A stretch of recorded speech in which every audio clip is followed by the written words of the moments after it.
flow. But the good news is we're at the end of that journey. And while others in the crypto industry might be at the beginning of that journey, the silver lining for Ripple has been that we're kind of at the end. Welcome back, ladies and gentlemen, to another episode of 24 Hours in Crypto. Let's get right into today's video. The shakeout is happening. Fireworks are set to go off at the end of this year. As you guys heard Brad Garlinghouse, we are coming to the end of this. And also, NASDAQ is planning to launch custody services for crypto by end of Q2. Just in the same timeline as this Ripple case about to end. They might not launch it as soon as the end of Q2, could go into Q3, end of Q3. You can't put an exact date to these launches. Sometime, I would say, between the next 2 and let's say 6 months, I expect a resolution. The judge in the United States has been fully briefed. She has the decision on her plate. A federal judge can operate on whatever timeline in this case, she would like. But I'm optimistic we're going to see resolution, I believe, before the end of Q3. But folks, it looks like they're working together behind closed doors. And in today's video, we are going to go over some hardcore evidence. BlackRock is leading the way with Coinbase. Big institutions are getting ready to flood the markets with trillions of dollars as Coinbase is holding over 2 billion XRP in their holdings in cold wallets. Welcome back to another episode. The shakeout has begun. U.S. Department of Justice to crack down on crypto exchanges. And then just days ago, Binance announced that they're going to exit from Canada, citing regulatory tensions. And if you guys know, BlackRock partnered with Coinbase to give institutional clients access to Bitcoin, just Bitcoin. Okay, you gotta, whatever you hear in the news, you gotta take it with a grain of salt. Bakkt mass delists tokens, including Aave, Avalanche, Compound, Filecoin, and even XLM, folks. Even XLM. They did a mass delisting. Do they know that regulatory clarity is on the horizon and they don't want to get hammered with any kind of fines from the SEC? They know something that we don't know. They get the call first. We have a Coinbase Q1 earnings call that we're going to get into. This was on Darren Moore Jr.'s website. I'll leave the link in the description down below. I'll also play it. They talk about XRP. And we're going to go ahead and show you how much XRP they're holding. It is a lot. And BlackRock, they're everywhere.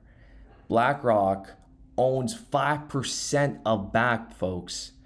BlackRock owns 5% of Bakkt Holding Inc., which was founded in 2018, an early financial institution. It's not a financial institution, but it's based off of the Intercontinental Exchange, just a branch off.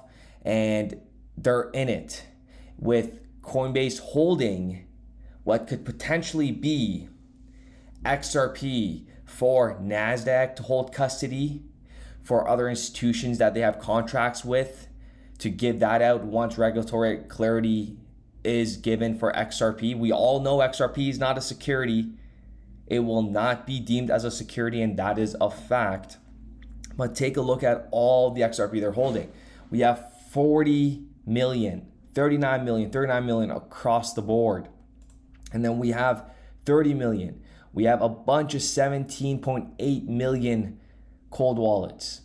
And then we have a bunch of 13 million. And then we have a bunch of 9.4 million. And then we even have 7 million all spread out within Coinbase, which BlackRock has access to.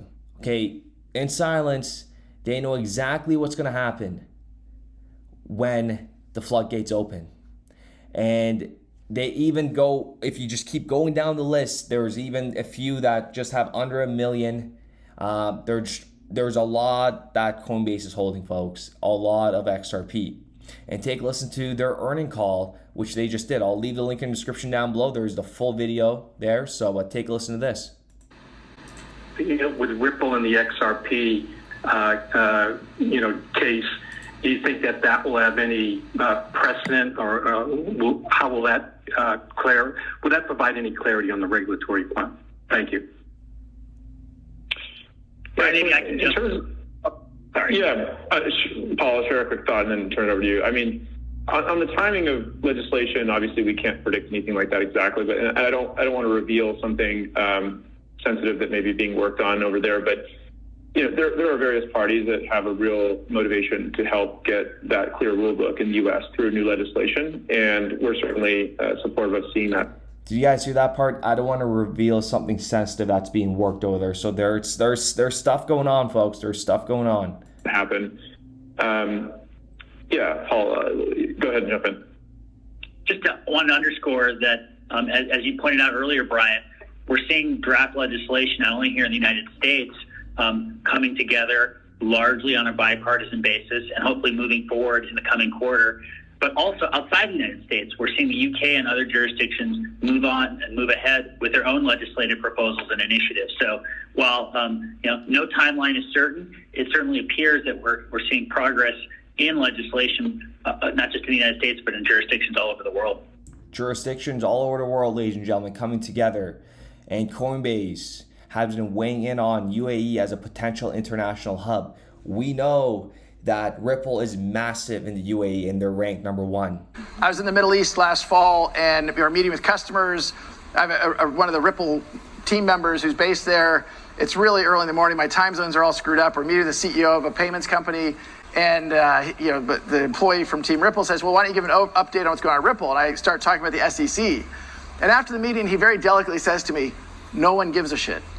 And his point was, if you're not in the United States, the governments in Abu Dhabi, governments in Switzerland, Singapore, UK, Japan, they've provided the clarity how they view and categorize digital assets, and they don't care that the United States SEC has a viewpoint that is, pending in court. They're following Ripple's steps. And if you guys remember what Brock Earlyhouse even said about, in the future there could be not the Howey test, but the potential of a Ripple test. Ripple has been working with regulatory individuals, entities since inception. So a lawsuit like this that occurred back in a couple of years ago just doesn't make sense out of nowhere. So with that being said, ladies and gentlemen, I do appreciate every single one of you guys. Let me know what you guys think in the comments down below. Get ready for a wild ride. Patience is going to pay off very handsomely. And we'll be back with another. We started building RippleNet with the thesis that crypto liquidity would eventually be able to support robust global payments, large payments. RippleNet was designed so that customers seeing the benefits of our fiat-based network could flip the switch to ODL once the market was mature enough. And this is exactly what's happening.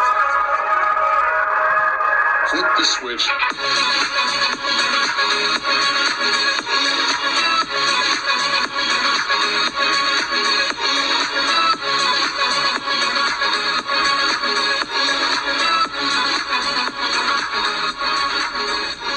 I think what we're building has, it's solving a real problem. And I think all of the tokens, my advice to anybody would be, understand the utility. If there's real utility and there's real value being delivered to a real customer, there will be value in the token.